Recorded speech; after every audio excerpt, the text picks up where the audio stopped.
Welcome to Origami class with Prescott Origami Fanatics. In this session, you will learn how to make a flapping bird. This design is a traditional design, meaning that we don't know who first folded it.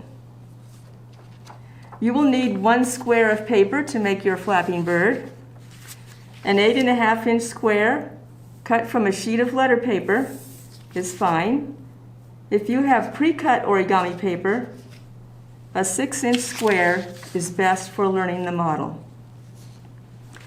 If your paper has a different color on each side, you will start with the desired color of the bird face down. We will start this model with 2 book folds.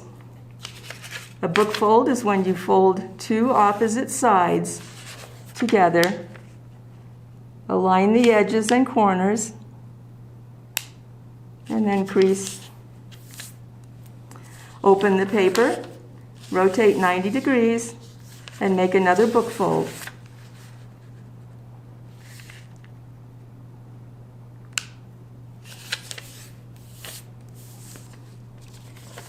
Open the paper and turn the paper over, so now the color of the bird is on top. Now we will rotate the paper just a bit and make 2 diagonal folds. Let's do the first one. A diagonal fold is when you bring 2 opposite corners together, line them up, hold tight while you run your finger down, make a pinch, check the alignment, and then crease. Open the paper, rotate 90 degrees, make another diagonal fold.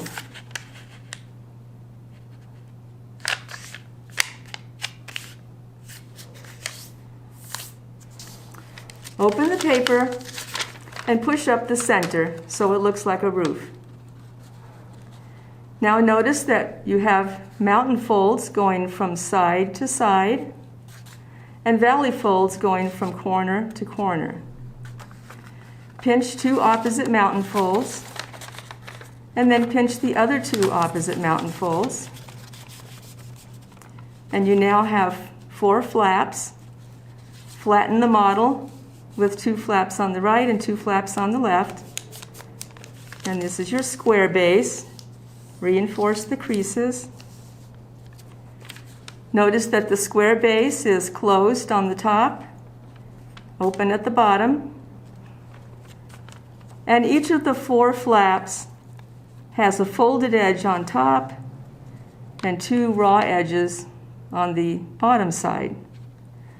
What we're going to do next is fold the bottom side, the side of the flap where there are 2 raw edges, to the center. We'll end up with a point down here, and this edge will lie along the center. You can leave a tiny bit of wiggle room next to the center, or you can just touch the center, but don't go past the center. That will create problems. And it doesn't have to be a perfectly straight point. That will be just fine. Now do the same on the other side.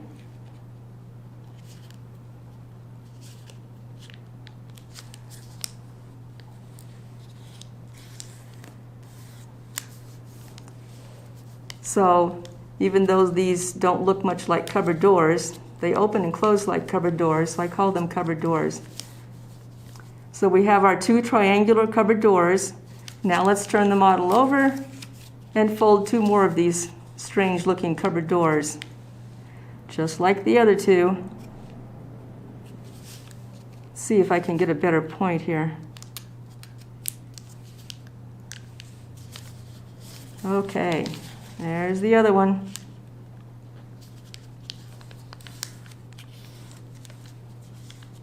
So we have cupboard doors front and back now.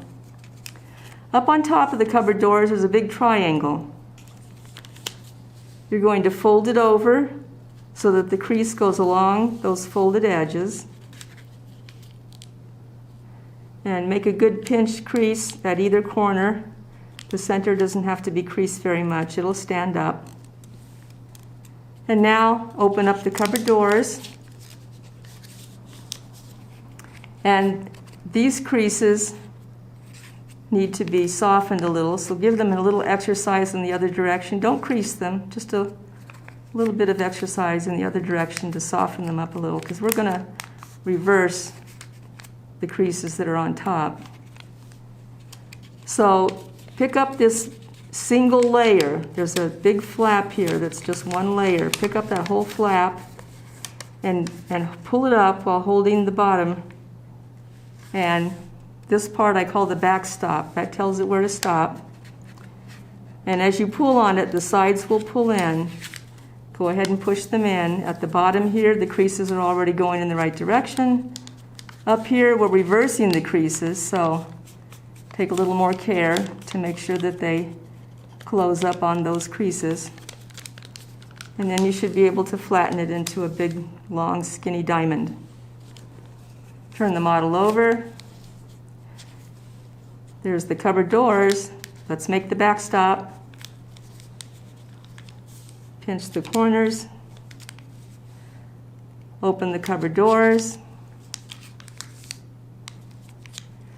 Lift up the, forgot to reverse, or not reverse exactly, a little bit of softening to those creases.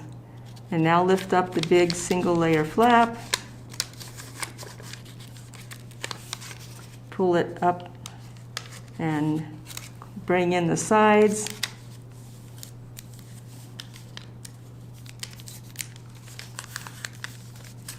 And there's another big diamond. So now the model has these two long triangular flaps at the top, and it has what I call the backstop in the center. And down here we have legs.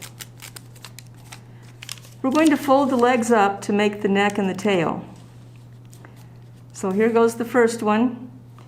You're going to fold this long flap up, starting your crease at the center, but while keeping the crease at the center, you're going to swivel the point out to the side until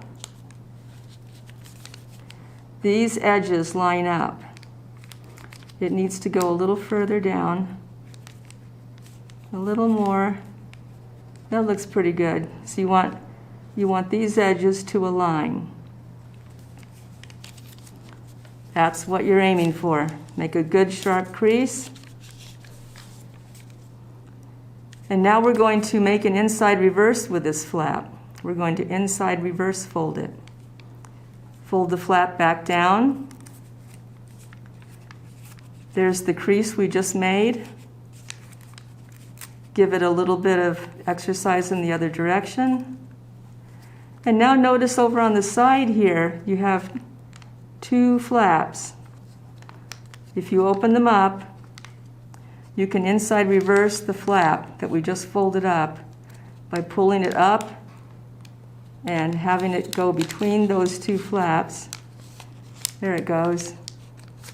And you're going to fold it on the creases that you just made. They're already there. Find those creases and you'll end up with these edges aligned, which is what you want. And there's either the neck or the tail. Could be one or the other. Let's do it again with the other side. Turn the model over. Again, start the crease at the center.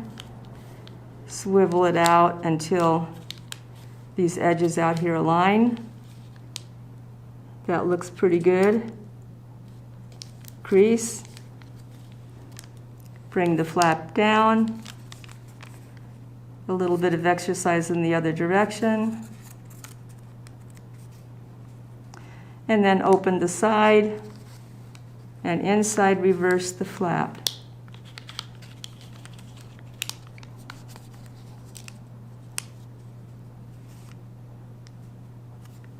Everything should align here.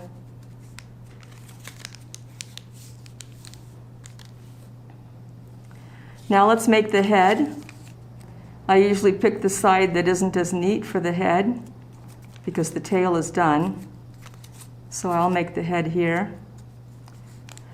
fold it down just to one side first, about where you would like it to be, and make a crease. And then fold it back up. Again, we're going to do an inside reverse. Open the layers on the side and pull the head down, and then close up the layers so that the head goes to the inside. And make sure you're folding it on the creases that you just made when you did that little pre-fold, a pre-crease. So there's the head. Not as neat as it could be, but the other side looks better. So now let's fold the wings, one last fold on the wings to make them flap a little better. We want to make a crease that starts right here where the neck meets the wing, and it'll angle down, and we'll angle down in such a way that these edges, again, these edges here will line up. You want those edges to align. And we're only going to crease halfway across. Just crease halfway across the wing. Stop when you get to the center point. This part doesn't need to be creased. It doesn't help at all. Now leave that wing in place while you do the other wing. Use it as a guide. So they're about the same. Only crease to the middle. Let the wings come back up. Soften them a little bit, the crease. And your bird is ready to fly. To fly the bird, put your one hand on the point of the chest, and the other hand should grasp the back of the tail down low. And the pulling action is straight out, not curved. Straight out.